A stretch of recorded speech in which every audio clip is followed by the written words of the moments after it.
Al fin regresé a Buenos Aires después de un interminable vuelo desde Los Ángeles y luego de haber participado del NAMM Show 2024, una de las ferias de la industria musical más grande del mundo, en donde pasé distintas aventuras, me encontré con muchos amigos, muchos colegas músicos, muchísimos seguidores del canal y también grandes artistas y grandes personalidades de la industria musical. Pero antes de la NAMM fui invitado por el gran guitarrista Tim Pierce, quien además de ser un legendario músico de sesión que ha grabado discos de Michael Jackson, Madonna, Roger Waters, Bon Jovi, entre muchos otros, también es un gran youtuber, tiene un increíble canal y me invitó exclusivamente a sus estudios ubicados en Tarzana, un barrio de Los Ángeles, y no solo tuve el placer de conocer su estudio, su equipamiento, sus interminables e increíbles guitarras, sino que además charlamos muchísimo sobre música, pude tocar con él y hacer una serie de videos en donde hablamos no solo de su increíble carrera, sino también de lo que es la música actual, qué diferencias hay con la música del pasado, qué está pasando con la guitarra y con la industria musical y muchas otras cosas. En esta primera parte de la entrevista, Tim nos cuenta cómo fue que logró convertirse en uno de los más grandes guitarristas de sesión de la industria musical, grabar grandes discos de grandes figuras y convertirse en un referente de la guitarra de sesión. Antes de seguir, recordad tener los subtítulos activados. Hola amigos, bienvenidos a un nuevo video. Y estoy en un lugar increíble, nunca pensé que iba a poder estar aquí. Estoy junto a ni más ni menos que Tim Pierce, a guitar legend. Él es un músico de sesión súper prestigioso, ha grabado canciones de Michael Jackson, Bon Jovi, Roger Waters, 40 años de carrera. Tim, it's a pleasure to me being here, having you in one of my videos. The pleasure is all mine. You are a huge presence. So, thanks for coming.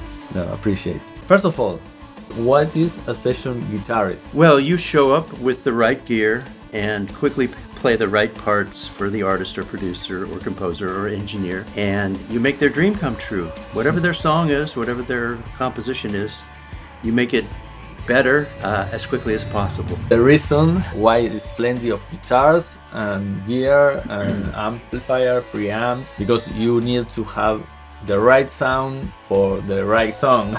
Many sounds for one song even. I mean, you will double acoustic guitars, you do clean parts, you do dirty parts, you do parts that sound like U2, you do parts that sound like Slash, you know what I'm saying? You, as a guitarist, you can grab from all of these great eras, 50s, 60s, 70s, 80s, 90s, 2000s.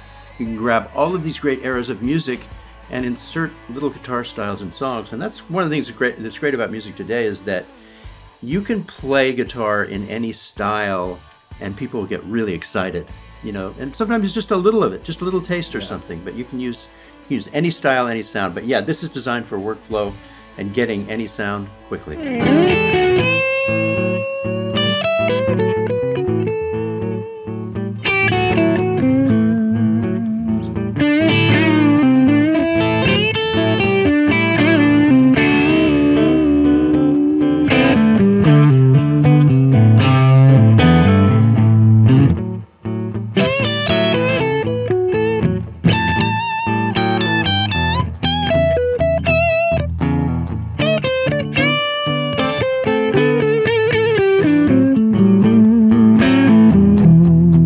They come to you with the song, they want you to make it open, the way I look at it. So if it was an overdub session, the first thing I would do is find a part in the chorus that makes the chorus expand. Glorious, okay? And that's usually left up to me, you know? It might be some doubled part that just makes it just rubs against the vocal nicely, and they're usually very simple parts. You usually take a simple part, make it simpler, make it even simpler, and then that's your part. So I would usually just try and create 2 or 3 parts in the chorus that made the chorus jump in intensity. Because if you do that, then everything else is easy after that. You know, they know they've come to the right place, they've hired the right person, the chorus of their song has been made better. And then you just start filling in the verses, the intros, the bridges, whatever. And then maybe there is a solo and you do that. But it's generally just guitar orchestration based on whatever's popular at the time. For a long time, it was Coldplay. You would come up with parts that sounded like Coldplay. Then after that, it was somebody else. And before that, it was somebody else. It's whatever is being proffered at the time by successful artists, whatever guitar parts are on, you know, it might be Bruno Mars right now or Taylor Swift. You listen to that song, there's a part, oh, I can do that, I'll put that in your song. So you're literally lifting these, you know, orchestral ideas and sounds from the music of the day.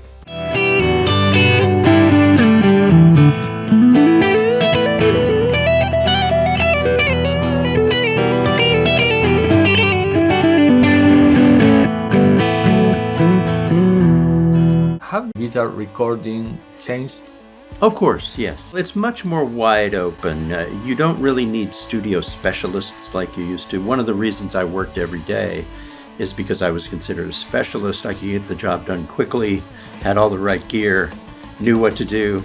But now it's a little more forgiving. You can have your friend play guitar in your song. You can send him the file, or her, and they can return it to you at their own pace on their own time. So you don't have to have quite the level of instant, you know, rapid fire skills that you used to. So it's more forgiving in some ways to be able to trade files and work at home. But on the other hand, you lose that camaraderie. And as a career, it's pretty much evaporated. There's just a few people in Nashville that do it, a few people here. I'm sure in a couple of your cities, there are a few people who do it. Yes. So there's less opportunity to do it as a full-time career. So that's probably the downside. You were centered in rock? Rock, pop, R&B, country, soul, everything except jazz and classical. I can't play jazz and I can't play classical. So just songs that you would hear on the radio, songs that you would hear streaming. Songs with singers.